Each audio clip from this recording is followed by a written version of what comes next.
depression's come up 2 or 3 times. Yeah. You're a big, strong man on the outside, and you've felt weakness on the inside. So if anyone's feeling depressed, how can they turn it around like you did? Do you know, I think depression is a very difficult thing to give a single answer to.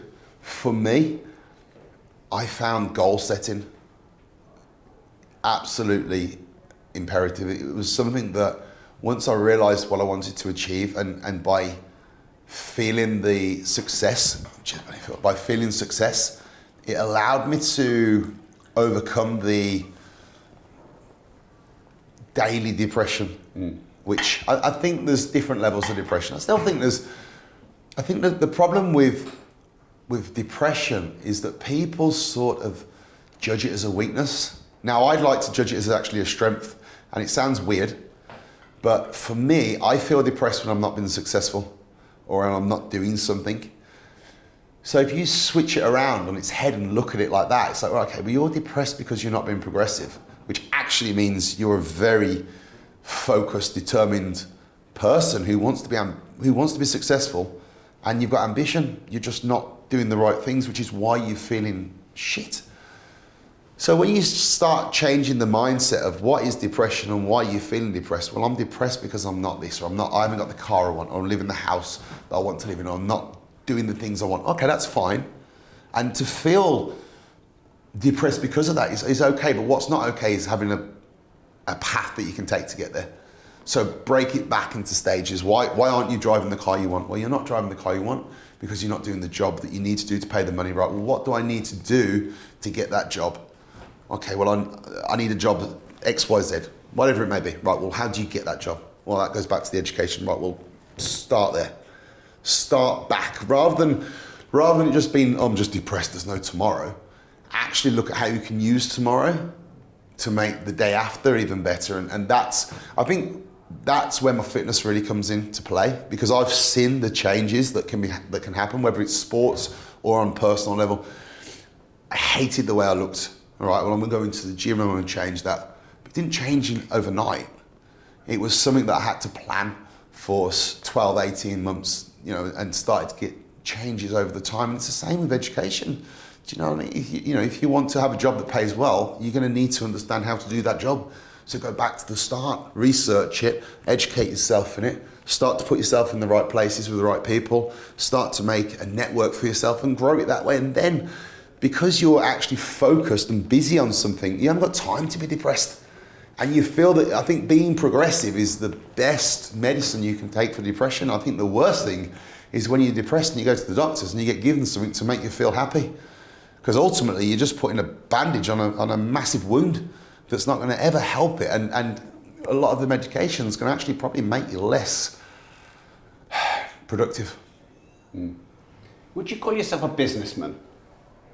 Just quickly, we have got, for the biggest man, the smallest glass ever. This is ridiculous. It's like a pinball. We've tanked about 2 of these already. Could you get us another one, Eden? Is that all right? Maybe get a bigger glass.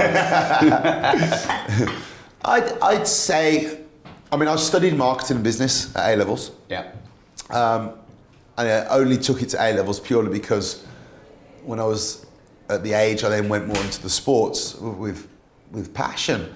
But then business-wise, I've ran a very successful personal training company before this hit. I have a very successful online coaching company now. I'm about to go back into launching a supplement company, collaborating with a sponsor. I'd say I'm quite business savvy on aspects, 100%. There's definitely parts that I'm not strong at. But then I think that's where it becomes beautiful, having a fusion with people who are. So, I'm a good ideas person. I'm a good people person. I understand demographics and trying to pick one business and utilize the demographic you've already got by creating another one. I also understand the importance of job roles and finding the right people to fit and building a team and making that team feel part of a family for progression. I think I have elements of me that's definitely a business-minded person, and that excites me as well. To be honest, I do get excited by the opportunities of being in business. The beauty of that for me is very similar to the bodybuilding in the sense that I did is growing something and seeing something grow from nothing to something and you being responsible for that. I think that's what I get excited about with business. And out of all the ventures you're in, because you're in a lot of ventures, which pays the best?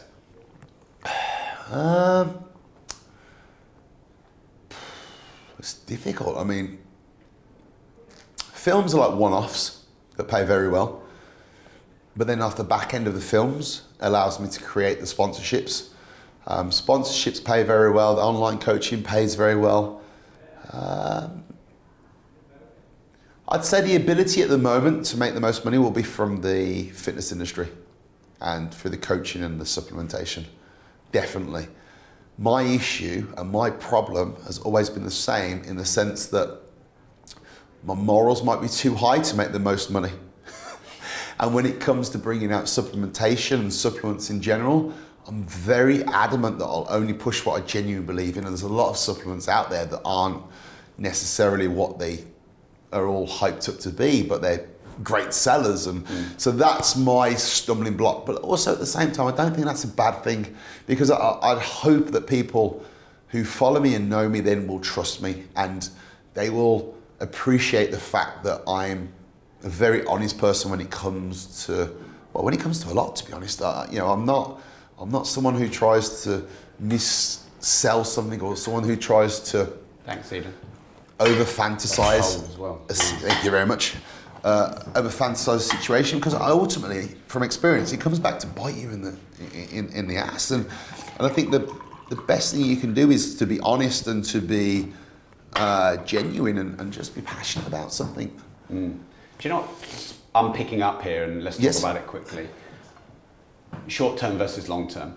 So short term, you could have made a lot of money fighting the Iranian Hulk, and you thought long term.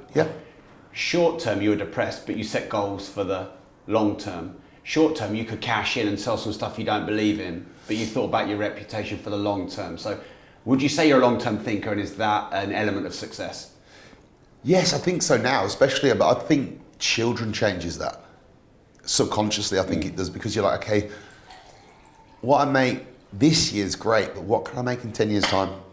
And that's probably what's changed me a lot in the last couple of years is trying to create businesses that have longevity in them, and on the understanding that you can't build a building on sand, and you've got to make sure you've got the concrete in place, and the foundations have to be solid. And if you build the foundations on something that's any less than that, it's going to crumble. And like you said, you can make a lot of money short term, but long term, you're going to be absolutely stuffed.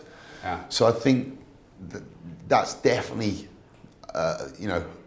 in my subconscious when I'm making these decisions. And ultimately, I'm not massively a greedy person. I'd rather feel that I'm doing the right thing, and I do think that pays off in the long term. So if you like the video and you want to see the full, raw, edited, uncut interview, watch here.